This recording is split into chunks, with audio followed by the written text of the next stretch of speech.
So when people can spend a few minutes sharing their experience, their struggle, the questions, feel free. I do have a question if I can. Please. Yeah.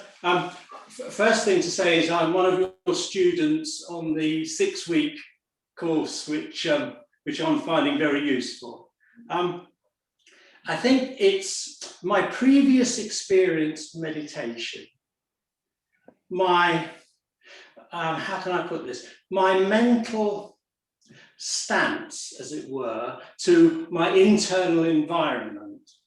I was taught to almost have a childlike interest, a naive interest in whatever manifested, so that I was as if I had never seen it before, and that I was completely and utterly interested in whatever arose. But during the course that you've been providing, you mentioned the idea of a cat sitting outside the mouse hole with that intense, I would say, a harder edged kind of attention. And I'm finding it difficult to sort of reconcile these two approaches. They seem very different to me. So I'd appreciate anything that you can help me with on that, please. Okay. So the method that you were taught earlier, great interest, receptive to whatever arises. When the things arise, wandering thoughts, ideas, and so on, do you follow them to see where it leads, or just continue with that? No, I observe them. I am interested in them, but I wait for them to dissipate, to pass away. I don't entertain them, as it were. I know that they're there, but I know that they're not me, they're not mine. And that is my position with them. Okay. All right, that's fine. There are different approaches to working with things that may arise and to clarify our mind. So some of these approaches are more relaxed, while others are more tense. Yes. So it's not a one-trick pony in which we just stick with one method, because our psychophysiological states shift and change.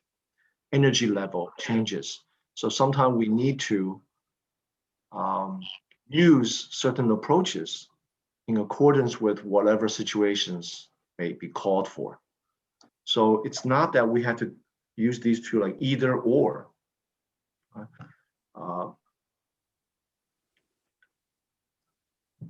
The cat watching a mouse hole is more of an intense approach. So for those of you who do not know this method, this is taught in the context of silent illumination, when after we relax progressively, ground, and then to maintain that freshness of thought, a freshness of awareness embodied in the present. So sometimes when the mind is hazy, 20 minutes into the sitting, because of physiological issues or whatever, not enough sleep. If it's not enough sleep, it's best to just go to sleep. Take a period, half an hour, just lie down, right? But if it's caused by habitual, and a lot of people experience this, habitual haziness, meaning physically you're actually fine, but every time you sit, 20 minutes into the sitting, you start to have just kind of cloudy or feeling like nothing to do, and the wandering thoughts still continue to arise, you don't really care. So at that point, you need to sharpen your mind. So the way to sharpen the mind is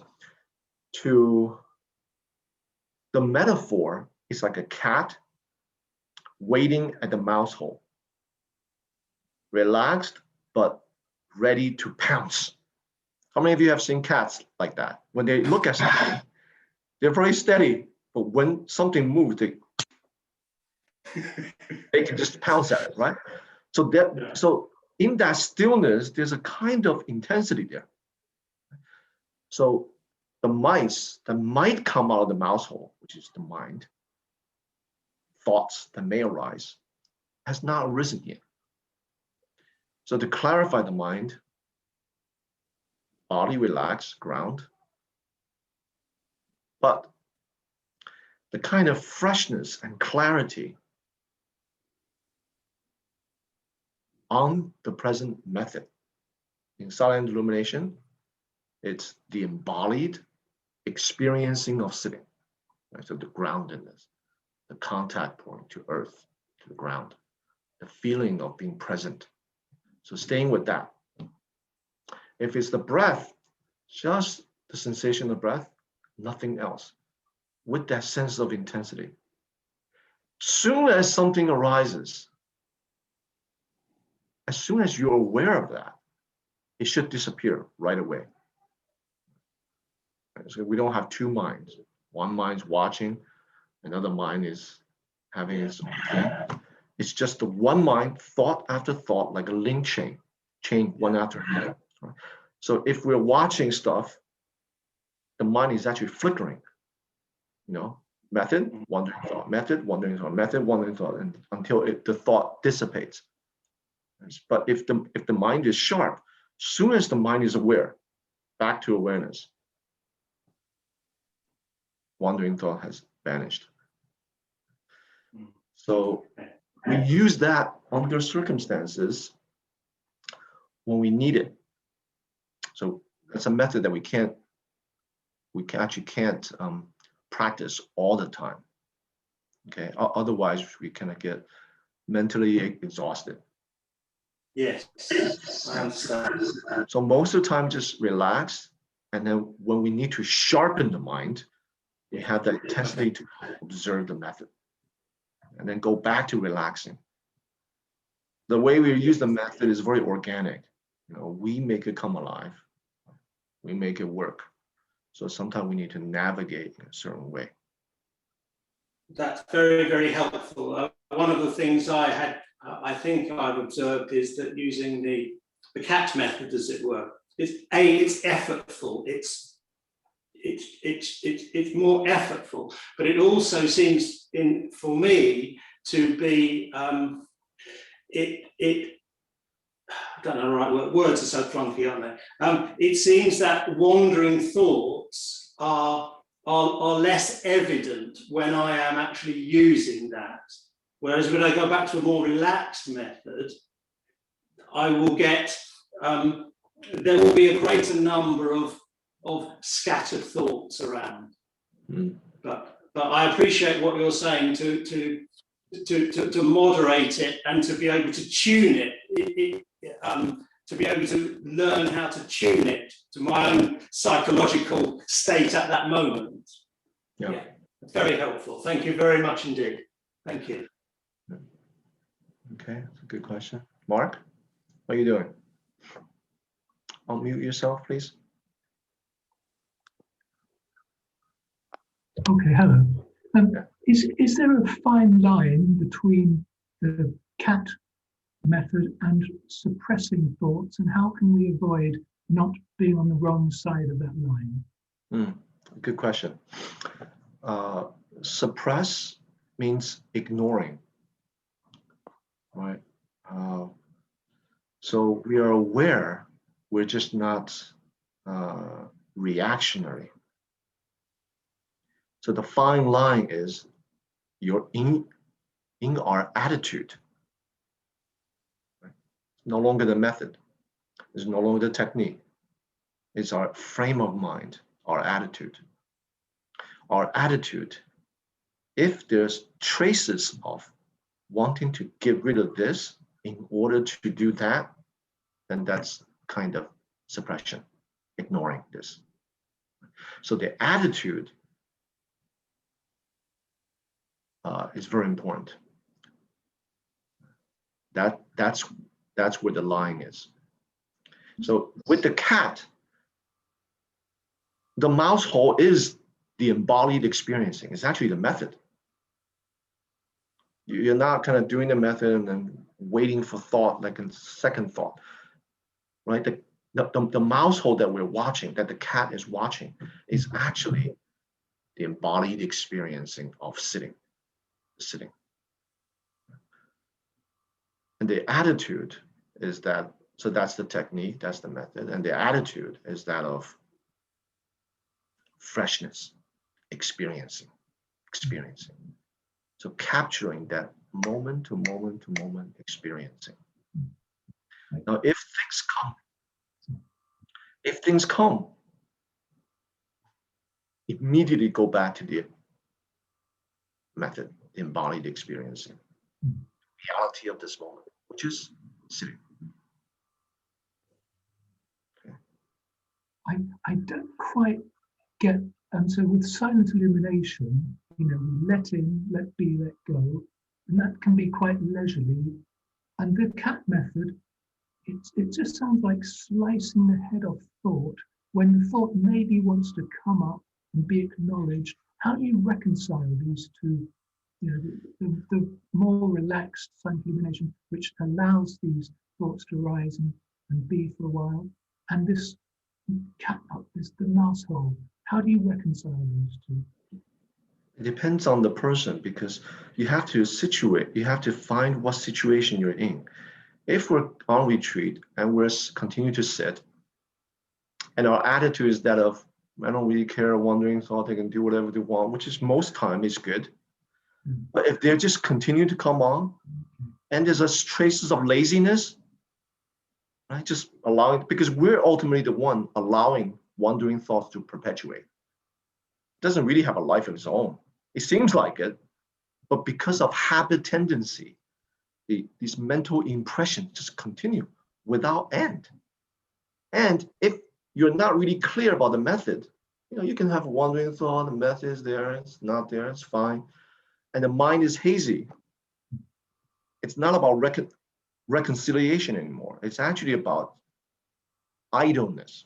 The things that we chant, practice as if we were with our heads aflame, like fish in a little water, right? So at that point, the practitioner is not actually practicing like, it's like, I don't really care, thoughts come, I'm just gonna hang out, and the mind continue to be hazy. Then it's like a rock soaking in cold water, nothing's happening.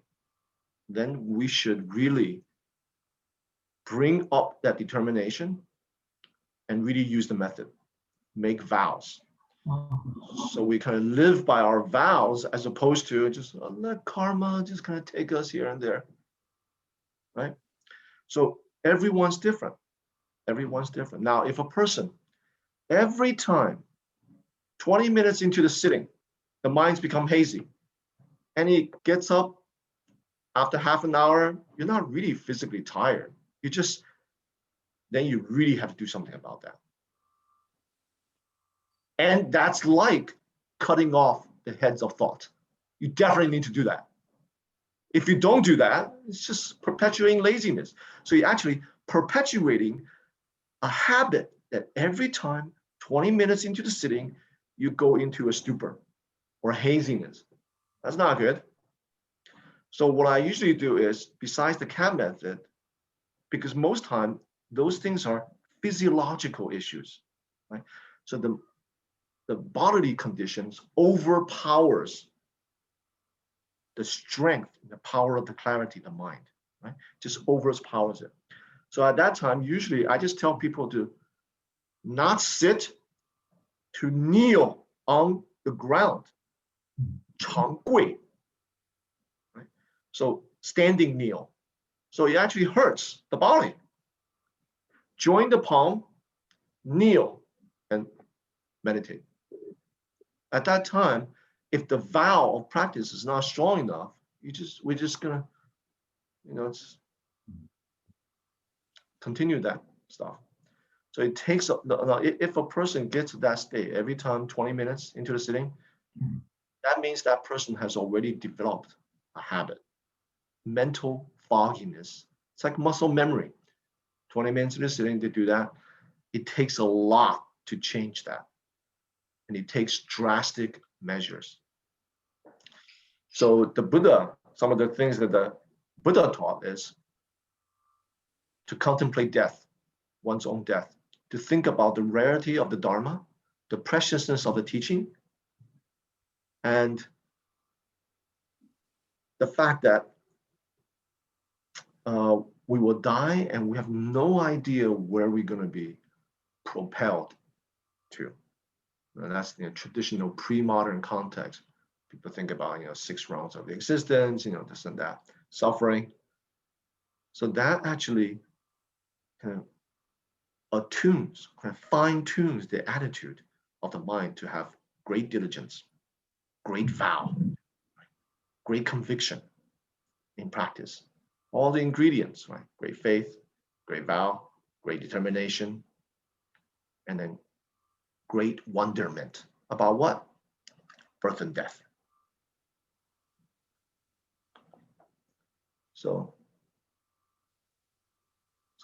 But if once in a while a person has not developed into a habit tendency to do that, maybe circumstantial. Last night didn't get a good night's sleep, and a person used this intense method, not appropriate. Because what's called for is actually just get some rest. Just take half an hour, just lie down. Corpse pose, not on bed, on the floor. So there's some clarity maintaining and just relaxing. And then go back to sitting. Or sometimes a person, it's another type of physiological, meaning it's caused by injury. So the energy flow is actually not smooth or low, causing drowsiness. Sometimes a person with some kind of injury, like back injury or someplace, that can cause drowsiness. And under those situations, the person has to use other approaches to practice instead of long sitting hours. Sometimes wrong posture. The person has habitually sitting in a wrong posture. Then you need to adjust. The adjustment is temporary, it's an expedient means. Yeah. So this method, as I said, it's not a permanent way to that's my method of practice. Every time I say I just use the cap. No, can't do that. So I wanted to introduce the 6 weeks BCBS silent illumination course, folks, this particular technique to sharpen the mind. But the attitude is most important. The attitude, no matter what method we use, is not grasping, not rejecting. Right? So as long as we are aware of thoughts, we don't entertain them. We have more interest in the method, and then it's not about suppression. Right? It's not about suppression.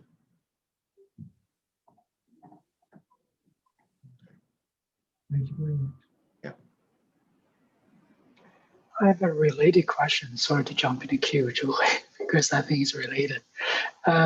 So Google, things you're talking about, that is kind of a meditation setting. So how about in daily life? For example, when I brush my teeth and I realize the thought is actually going elsewhere, but I do aware it is wandering, it is thinking about anything else other than what I'm doing now, which is brushing teeth, then do we need to do anything about it? In a way, it doesn't really bother me, but also I do notice actually my mind is away from what I'm doing. So that is in the context of daily life. As practitioners, we are aware of different types of thoughts in daily life. We're aware of our mental interior life. We're aware of our undercurrent feeling tone, our mood, our attitude towards things. There are different types of thoughts. Now, if you're brushing teeth, it's just a scattered thought about insignificant things. Right? They're fragmented. No beginning, no end. Just like a thought come up. Then you go back to brushing. But sometimes they're not thoughts like this. For example, you have a job that's unfinished at work. So throughout the day, you're just thinking about it. So it's not no beginning and no end, nor is it fragmented. This is a real concern of your career, of your job. Now that kind of thought, that's a little different, you know? So when you're brushing teeth, if these kind of things come up, then you have to assess, is the nature of this thinking rumination? Meaning, it's not really trying to resolve the task that you're supposed to do or give you some great idea or insight of, oh, I know what to do, how to finish that task. It's just like a tape recorder, you know, of worry. It's unfinished. I have to do this. It's unfinished. When am I going to do this? It's unfinished. Something. Then you put it down. Put it down. If it's some insight that you actually understand something about it, how to do it, then you may actually put down the brush. You put down the brushing and you just stay there and just see where this leads. If it's worry, then your undercurrent feeling tone, it's already kind of stress at that point. So you need to relax, ground, 安心, 安心. And then these fragments of memory or worry, it's not random, right? It's actually a job that you have to finish, unfinished task. You can also put it down. But if it's giving you some insight, some understanding, then you see where that leads. See if you can get some clarity more about that. Okay. So this relates to this. Your question relates to the types of wandering thought. That can happen while sitting and daily life. You know, when we sit, sometimes our lives' unresolved issues surface. They surface. So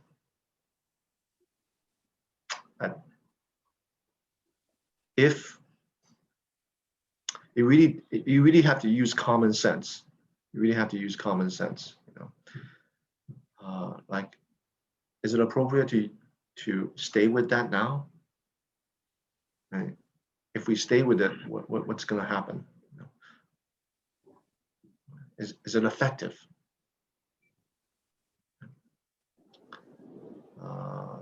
Things happen to our life, like our loved ones pass away, our loved ones are sick. We're going to be thinking about it. You know, when we sit, we're going to be thinking about it. When we walk, when we do something, we're going to be thinking about it. So sometimes it's necessary to just give ourselves the space to actually allow these things to come up, separate from meditation. Just to sit in a park or something, or on your couch, just allow these feelings to come up, to fully acknowledge them, fully be present, acknowledge them, and allow them to circulate and see where it leads. See where it leads. And sometimes if it's some traumatic things like people passing away, sick, or some big issues like that, we're going to have a lot of feelings come up. So those times we allow these feelings to come. And that's what that period is for, when we're sitting and just allowing the space, give ourselves the space to be with these things. We allow them to come out. We may not follow them. And of course, we're not suppressing them, but we allow them to come out. Come out. If we need to tear out, we tear. We need to be alone, we be alone. Because in that state, if we're interacting with people, it may not be that good. If we're in an emotional state. So there's a whole range of happenings in our interior life. We need common sense, and we need correct attitudes and methods. For the emotional things, the method is to allow them to be. In sitting, if it's fragmented thoughts, we just put them aside. Go back to the method. More interested in the method. If it's mediocre things like a job that needs to be finished and it's not really emotional, you just, a little bit of worry, a little bit of stress. If it has insight, okay, follow them. See where it leads you. Some approach that you're discovering. If it's just worry, then relax, ground, and then put them aside. Go back to brushing teeth. Sure, very clear. Yeah. Okay. Thank you. Zhu Hui. Guo Gu Laoshi. I have a very specific situation. I'm relearning. So I used to sleep very little, like between 5, 6, rather 5. So it took me 2 months to rebalance the lifestyle. And now the meditation is turning into a different physiological experience. So I'm rejudging how it should be feeling if I use Huatou method. At the moment, it's a little bit easier to get rid of the stress, but sometimes not. So sometimes it's still cannot relax between the eyebrows, etc.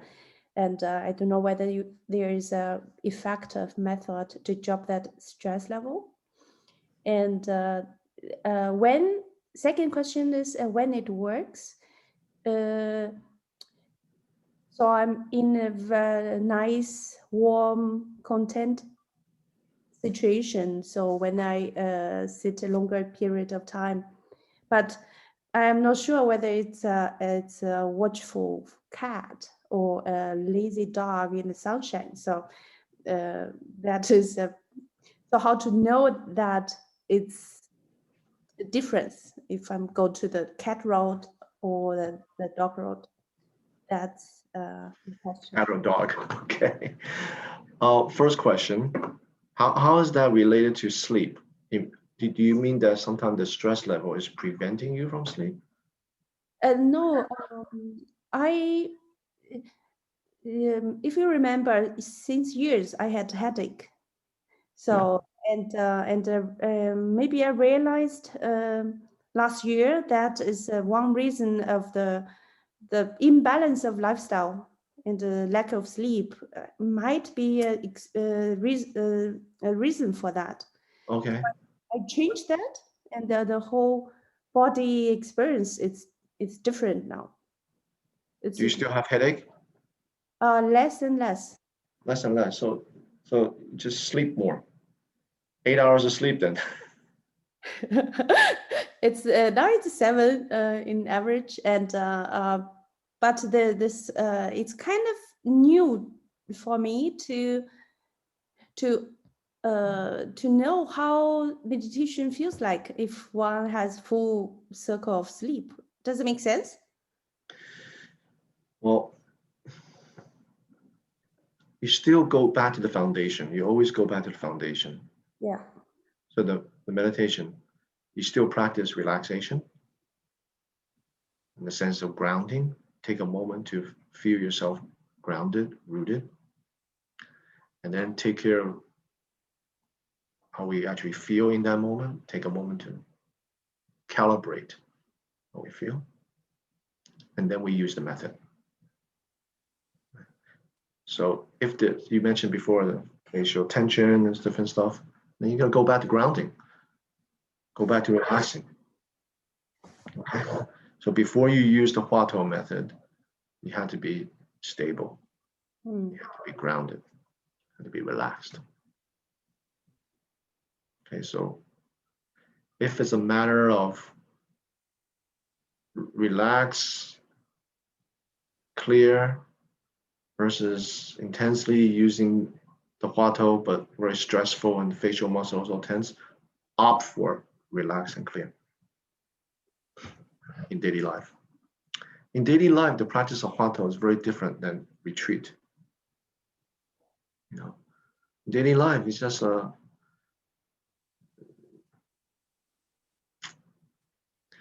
it's like a fine stream in the back of your mind. It's kind of, you're aware, you're not really pounding on the Huatou. Vexations come, you bring up the Huatou. But other daily activities, just kind of gently relaxing, just keep it there. 叫看话头，不是参话头。So observing it. So you're relaxed, you're content. You just know it's there. If it, like in daily activities, you're very, very relaxed. Okay. In a retreat, it's different. Okay. So that's your first question. Yeah. Okay. Second one. If you're doing well, you're sitting well, you're very clear, and you're thinking, should I be using the cat method? When do I actually use it? If you're doing well, don't second guess yourself. That's self-conscious. Don't be self-conscious. Like, hey, should I be doing that? Maybe I should be doing this. Maybe that's better. Just keep on doing on the method. All right. So you already heard. Do you remember what I said? What circumstances should you be using the cat method? Do you remember? I just said it 20 minutes ago. Yeah. Okay, you remember, right? So it's not like you're meditating while saying, hey, maybe I should be doing the cat method. Just keep on doing the method. If you're content, grounded, not, too much wandering thoughts, clarify your method. Clarify your method. So the litmus test, how would you say, litmus test? The criteria is whether you have a lot of wandering thoughts or not, whether the method is there or not. If the method is there, stay with it. If the mind is racing or the mind is lazy, you can try the cat technique. Okay.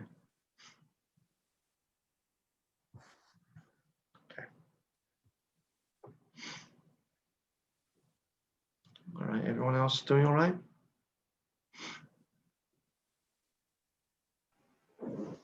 Mark, do you still have a question, or I see your hands raised hand? No. Okay. What about others? Just a sense of sharing on the retreat. This concludes the retreat nicely. People share. Sometimes when we have experiences, we think we're the only one in the world who's having it, like a lot of wandering thoughts. And then when people share, they discover, wow, everyone has it. So it's a sense of community. Yeah. So don't think that I'm not doing too well or so on. So anything you'd like to share? Yeah, Bing Bing. I want to share a method. I tried this morning. I got up too early, so it was kind of sleepy. And there were some, it's not really sleepy, it's just not very clear. So I tried the cat method, but could not use it because probably the energy is low. So just could not use it and failed. At last, I used the method is I just press my arm and I use a breath method. Because the breath method I'm not very familiar with, so I always forget about that method. It's at the last I think, yeah, I should try that, and that worked. And I just I count breath gradually, don't need count. Okay, so you're in the United States, and this retreat is in London, so the hour difference, you had to get up very early, right? So that accounts for some of the fatigue. So everyone else is basically in London or Europe, right? Okay. So when we have low energy, we can't bring up the cat method. This leads to tension and frustration. So next time you join the one-day retreat we have in Tallahassee, closer time difference. The time in London is so great because when it's done, it's still noon. I still have half day. Still have a lot of time, but you get up like, what time do you get up? 3 o'clock or something? 4 o'clock. Okay. It's like a proper retreat. We wake up 4 o'clock. Thank you for sharing. Other people? Yeah, I can share my day. I feel last week I changed my job, so it's the first week in my new role, which was quite stressful. So I can feel my body is actually relaxing throughout from the morning session, gradually more grounded, more relaxed, and I can feel the shoulders pain in the afternoon session because body is really relaxed. So I can feel this probably was quite intense last week. The shoulders was tension. I feel today is really kind of releasing tension from the morning, gradually going to the afternoon, and then there is a session of illuminating. I usually don't have it, so that was a really interesting experience. Just watch my mind. It's literally like watch a movie. But that was a very short period of time. Then had one really good sitting. But I think overall today was quite enjoyable to just gradually release all the tension. Where do you work now? The same company, just to change the department, changing the Different role. department. Okay. Yeah. Okay. That was my day. Sometimes when we relax, we actually discover tension spots throughout the body. But it's normal. Just make sure you massage after the sitting, and the different accumulated energy, tension spots will be released. Okay. Anyone else? How about Mr. Peng? Oh, well, this was my first experience of a one-day retreat. As I said to you, I'm one of your students on the 6-week course. One of the things which has struck me very positively is the exhortation to enjoy the city, to actually relax into the process and enjoy the city, because it seems to me that in my experience that it has always seemed to be a bit of a chore, something that you're going to get through and all of that sort of stuff. And I think that to enjoy it is a privilege. It's an absolute privilege to be able to do this, for starters. I'm very lucky to be able to have the opportunity. And perhaps a question that goes along with that is I'm thinking of particularly formal meditation now, sitting on the cushion rather than daytime. What is our or what do you think is a wholesome or skillful intention? What? Because I know that people, for example, Krishnamurti would possibly say, well, as soon as an intention is raised, the self is apparent, and therefore you could possibly self-defeat yourself by wanting something. How would you characterize a skillful intention for these practices? I've been talking about it. Contentment. Remember in the 6 Greek course? So relax, ground, and when we come to our heart, how we feel, sense of contentment, neither grasping nor rejecting, being okay. Yeah. So cultivate that. Cultivate that. Nothing wrong. It's all good, as you would say. Yeah. Needing nothing from the outside, needing nothing to fix. Just being okay. And then the next ingredient is great interest. Great interest in the method. Yes. So that can gel quite nicely with, what you learned before. That naive, kind of innocent. Yes. Like it. So that's kind of great interest. Yeah. Yes. But Except, everything is new. Yeah, everything is new. Everything's new beginning. Except, yes, when I teach that, I said great interest in the method. Yes. Yes. So yes. actually, we have more interest in the method than other things that arise in sitting. Oh, completely. Yes. Yeah. That has definitely landed with me. That the objects which are flying around in this weather system, which I seem to inhabit, are just superficial things. It is the I don't know, an inquiry, is that the right word? This to me is an existential. This is existential work to find out who I really am. When people start to talk about words like spiritual and metaphysics, I tend to shudder a little bit and look in the other direction, to be honest with you. But yes, no, I take your point. Thank you. Okay, Jia Fei Peng. Did I say your name right? Yes, Jeffrey. How are you? I'm fine, yeah, thank you.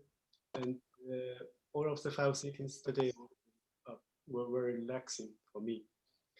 I have something to share rather than a question to you. During the first sitting after lunch, as an exception, I didn't fall into sleep. It's so relaxing for me that I could not feel the physical part of me. Then I did ask me 2 questions, one by one. The first one was, where and who am I? Since not the physical part. And I went a little bit, as I thought, a little bit deeper in my mind. At the end, for sure, I could not find the answer. And the second question was, what a person I want to be or want to become. And at that moment, my expectation was to be a person isolated from like and dislike. That's what my expectation was here. And probably I had this similar experience like Shin shared. I just monitored my thoughts and my questions and my answers. Yeah, that's all. I don't know, is that correct, or is that totally wrong direction I went into?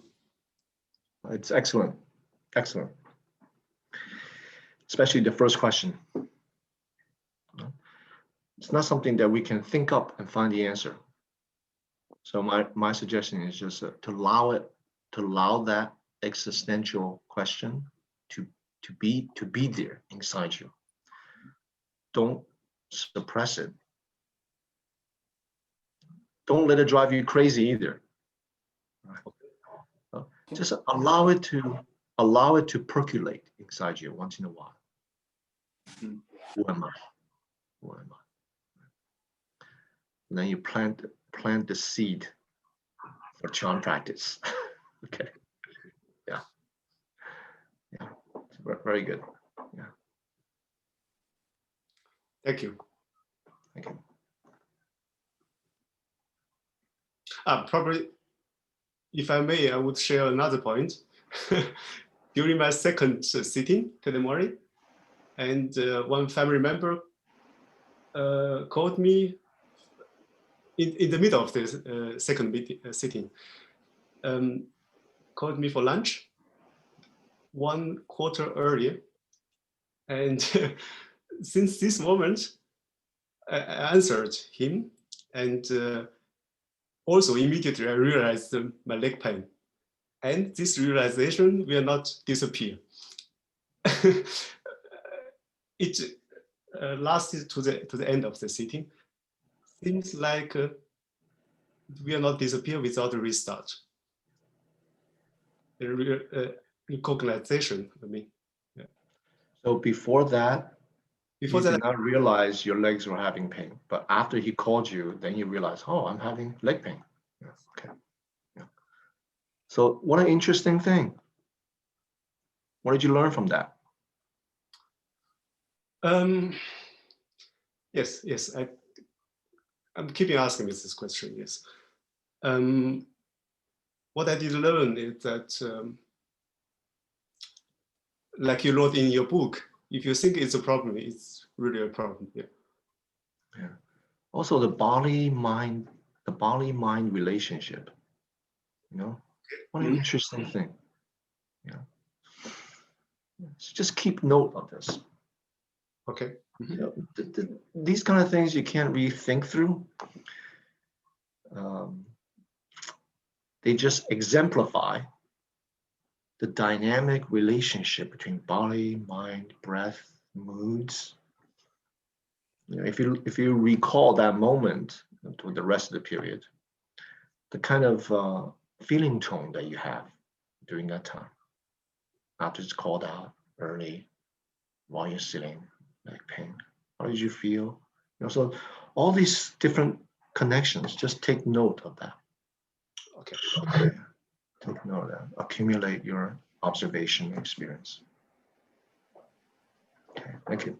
I think Bettina raised the hand to have anything to share. Yeah, thank you. It was very, very exciting to meditate today, and I'm a beginner with this Chan method, and I'm a doctor, so in daily life I have not very much time to do my praxis. What could you recommend to do minimum? Perhaps both movement and sitting meditation, or only sitting meditation? I have something called 1 minute Chan. So the bare minimum is 1 minute. I think you have it, right? So, Yes. so go to the Sarah, can you type out the guogulaoshi.com, send it in the chat. So go to that website. Under practicing, you will see some descriptions of it.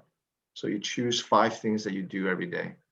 You already do. So don't burden yourself with like 5 more things that you have to do. Just like brushing teeth, driving cars, seeing each patient. So you can do, for example, with each patient, the first minute when you see a new patient, in that minute, you do exactly what you do when you prepare for sitting meditation.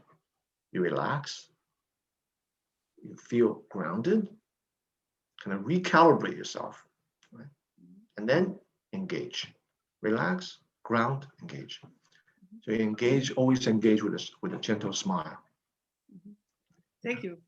Every patient comes, is every opportunity to practice. Now, how many patients you see per day, approximately? 40, 30, 40. 30, 40? I'm a breast imager. So I do ultrasound, I do MRI, I do this thing, biopsies. So there are not so many, but they are very heavy for me to handle, because all have big problems. Yes. So with every case, you may not see the actual patient, but with every case, you relax, ground, engage, not necessarily with a smile because there's no live person there. You send loving kindness. Avail yourself with loving kindness to this case.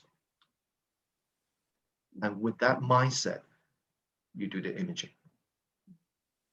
So you have 30 or 40 opportunity to practice throughout the day. Yes. You recalibrate yourself with every case. So everyone that comes your way, whether through the statistics or some kind of stats or whatever.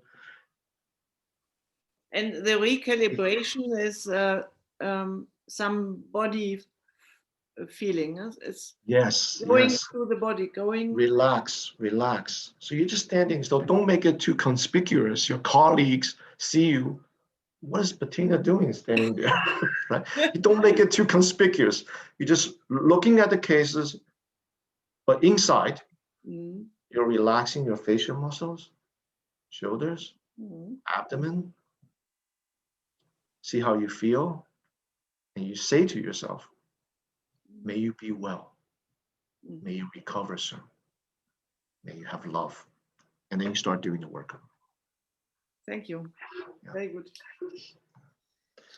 After that, if you have time, then you sit half an hour or something. If you don't have time that day, very tired, just practice that throughout the day. Okay.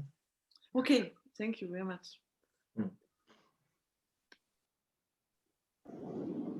All those people who come your way, they are very fortunate because they come across a bodhisattva practitioner like yourself that's wishing good for them. Right? So that's how you can help other people.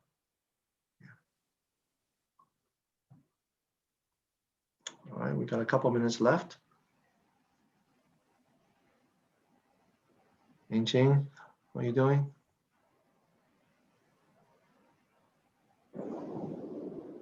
I'm fine, thank you. My session today was not very settled.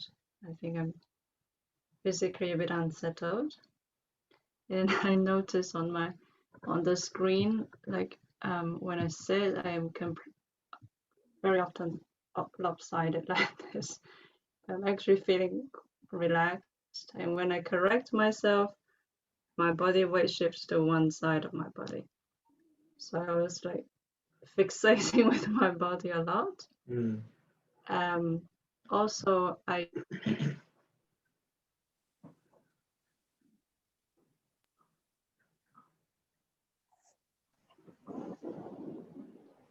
Lost connection. Lost connection. Okay.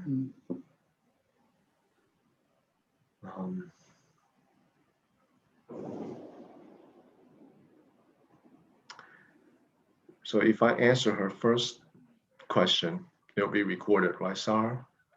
Yeah. She can watch it. So. Oops, he's back. So, Yingqing, we can't hear you. We couldn't hear you. Your screen froze. Yeah, I disappeared. I somehow dropped out for. Let me just comment on what you said earlier. Yeah. I'll just comment on your friend. So when we sit, sometimes we have to shift the cushions around so the cushions help us to balance, especially when someone who's sitting half lotus or just quarter lotus. When we are fully relaxed, our body will lean one way. That's natural. So you have to change the round cushion a little bit so that kind of prop yourself back. Because if a person is not doing the full lotus, then when his body is really relaxed, like if I put my right leg up, I will lean to the right. If I put my left leg up, if I completely relaxed, lean to the left. Unless I change my cushion. Okay, so it's common. Don't struggle too much with it. You know, just change the cushion, or if you can't change the cushion, just sit. It doesn't matter. As long as your breathing is good and not constricted, your chin tucked in, it's fine. And you're able to use the method, that's fine. Yes, I also have a. Can you hear me? Yeah. Okay. I have a question about wandering thoughts. Last time in the reading group, we were discussing about this. During our daily life, wandering thoughts actually are quite useful for people like us who do research, to constantly think and generate ideas. We often, when I'm walking or doing housework or doing something else, the idea would emerge. So like what you were saying before, insight would emerge because the brain is kind of working in the background, or sometimes in your dream, right? So I don't try to suppress wandering thoughts in their daily life. In fact, we even advise PhD students that they have to allow time to relax and to take walks and to allow their brain to work and to digest the large amount of reading that they do. So yeah, I'm just wondering whether that would negatively impact the ability to meditate. Of course, during meditation, there's habit tendencies there. So like naturally my mind goes back to some project and then it actually starts solving problem. That's just like what it does all the time. So it makes it harder to kind of come back to stop doing that. Yeah. So it definitely has an effect on sitting meditation. But it's not to say that practitioners are suppressing thoughts, because we may be aware of them, we may not engage with them, but we're still aware of them. Now, allowing time to ourselves to process this large amount of reading, the things that we are researching, that's perfectly fine. So you just allow yourself to do that. And that becomes the method. So we have to make conscious choices. I think that would be the key. Conscious choices to allow time to process, to think about our work, and conscious choice. This period, I'm going to do half an hour of sitting, just settling. Then the two won't conflict. Like I was answering Xing's question about work, unfinished project. That's like what you were saying too. A lot of time for grad students, they're constantly thinking about their dissertation and chapters and all that, all the readings. So these unresolved things where you need insight, just allow yourself, give yourself space to do that. But we do so consciously.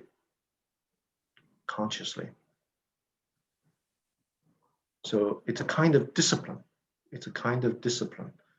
So you train yourself to allow yourself to do that, but then at sitting time, you also have the ability to settle. And that settling will actually facilitate us to think more deeply. Otherwise, it's fragmented. So critical thinking needs to be cultivated. It needs to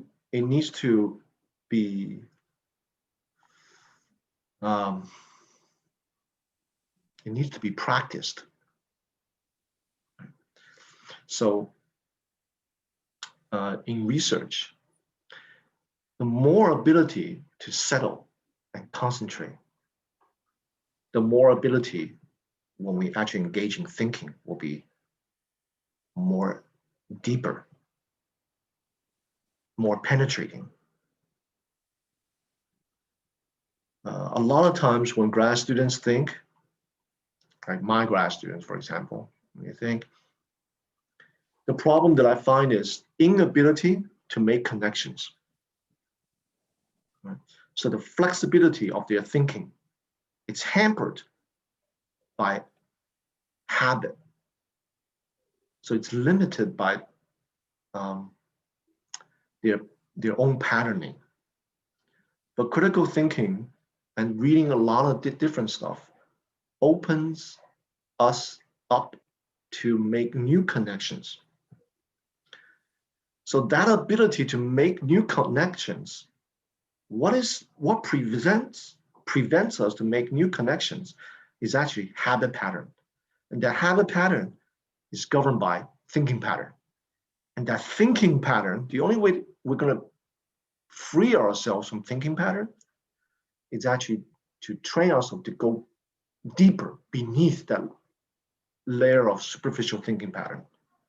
Because thinking patterns are usually superficial. So the only way to do that is to develop concentration. Concentration will have the ability to break through from ordinary thinking pattern. It kind of frees up the mind, recalibrates it. Yeah. So, yes. So well, I'm thinking there are both functions. Yeah, this wandering thought, this open thinking. That's where creativity comes from. Is actually when it is not in concentration. Actually, it's when it's free flowing.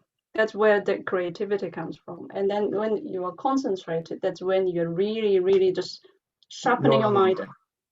That's not what I'm talking about. And so these two are not dichotomous. Free flow thinking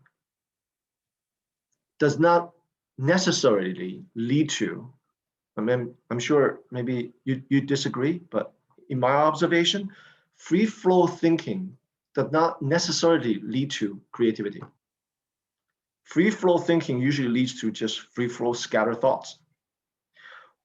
So the point, the junction of transformation, which actually leads to new connections, which is creative. Right? Creativity, that ability to have creative thinking, comes from the ability to free oneself from pattern thinking. And pattern thinking, what keeps the pattern thinking is habit pattern. What is the thing that breaks up habit? Concentration. When the mind comes out of concentration, the mind is actually free from patterning. Then things can make new connections. The mind is more freer from modes and models and things. So concentration, what I'm talking about, it's not, there are different kinds. Right? One is single-minded, single-pointed, which is what you're thinking of. Right? There's other kind, it's just concentration from free from scattering. That's a concentration. Do you know what I'm saying? And that is free from scattering.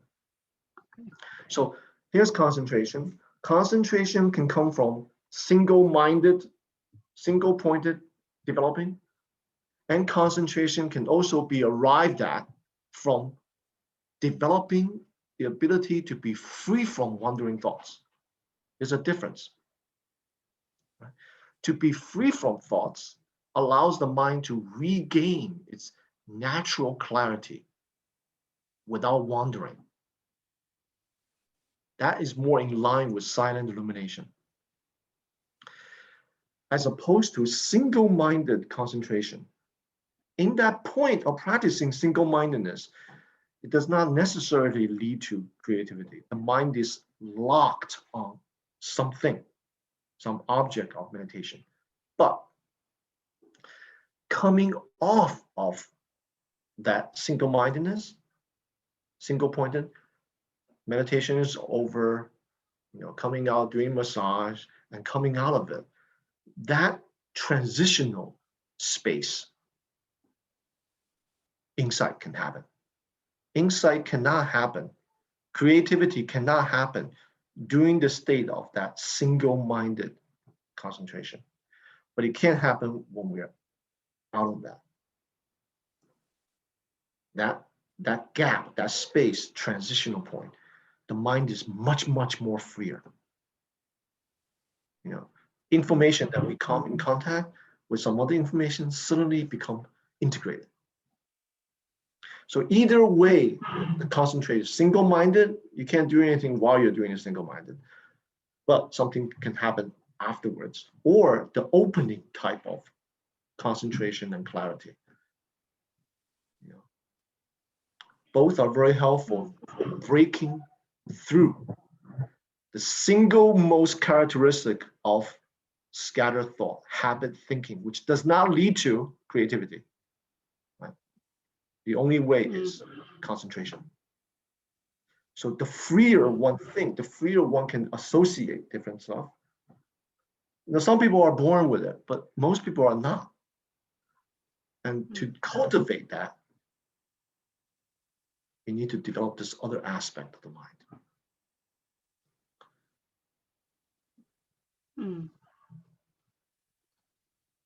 So that's very interesting. I think more about this.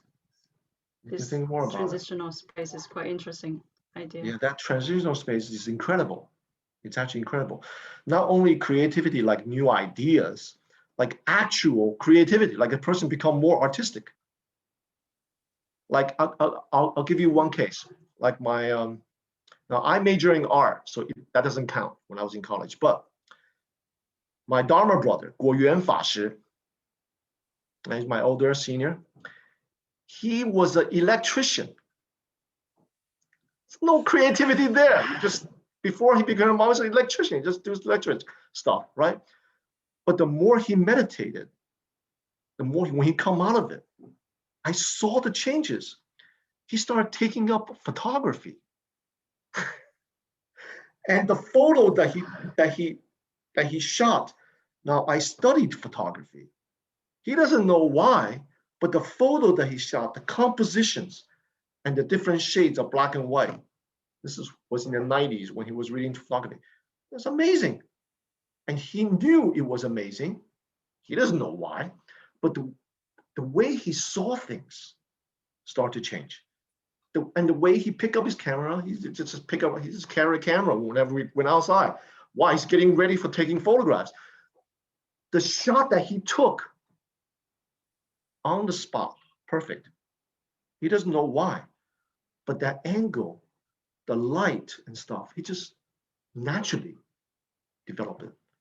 Now that comes from meditation practice. If he continued to do electronical work, plumbing work, whatever thing that he did, nothing like that can happen. If he thinks through, nothing like that can happen. Only happens when he meditated through long periods of time, steadily. And coming out of meditation, doing different work, sometimes we just make connections with things or see things differently. So it's not necessarily idea. The person just becomes creative, period. And each person differently, like he's a very visual person. So to him, it's not thinking creatively. Don't tell him, but he still can't think creatively. His ideas, does these things, but his visual capability expanded. you know. Mm. So some people who are linguistically trained, their ideas will become very creative. So it's very So fascinating. what would you tell Very you? fascinating. So if you have a grad student who's very, very hardworking and have do lots and lots of reading and take notes, simply cannot see the connection. Like just can never move one step further. Just Yeah. works like a container, can only contain information, cannot.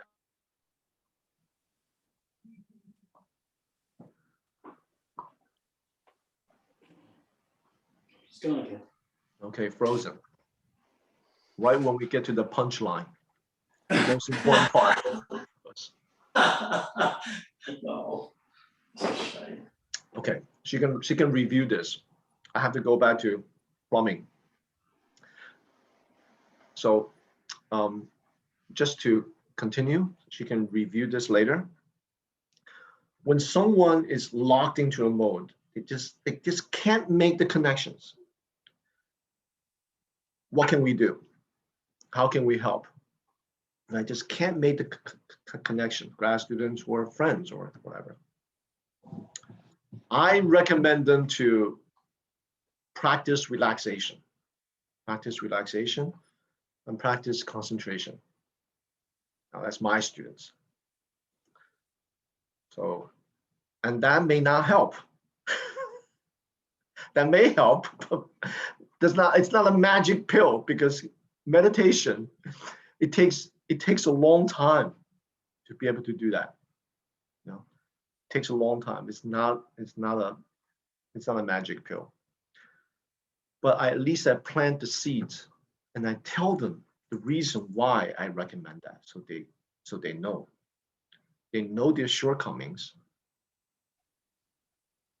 And in our close reading, critical reading of stuff, I always point out through discussions, what is the connection of things? How is it possible for this author to draw something that's totally different disciplinary field?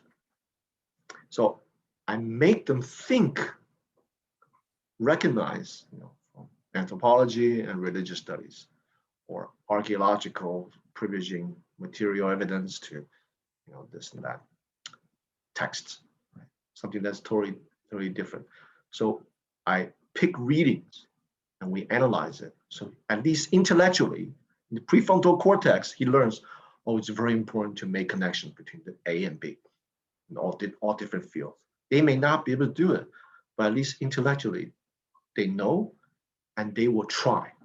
So there's a type of students that I have. It's they are just like the hardworking type. And I know exactly what you're talking about. They're hardworking, but no creativity, lack creativity. So that's how I work with them. I have another student right now, too much creativity. Too much creativity. He's bringing cultural theory, Latour, this French scholar, and Foucault to like Ming Dynasty monastic systems, right? So he's connecting all kinds of stuff, right? And he always changes topic. He's been with me for a year and a half, 5 research topics already. So my training with him is just to lock him down to one, systematically, to make him think in a linear way, not synchronic, linear. Otherwise, he can't finish everything. He can connect everything, he can't finish anything. So it's like a master of everything, but no, I'm sorry. It's like what is that saying? Master of none. Jack of all trades, master. Jack of all trades. Right. Every little thing they know a little bit, but can't finish a single project. So have to. He needs linear thinking and concentration, not the silent rumination type, the kind of type that's like fixing on breath. So different minds require different methods, approaches. It's up to us teachers to identify and kind of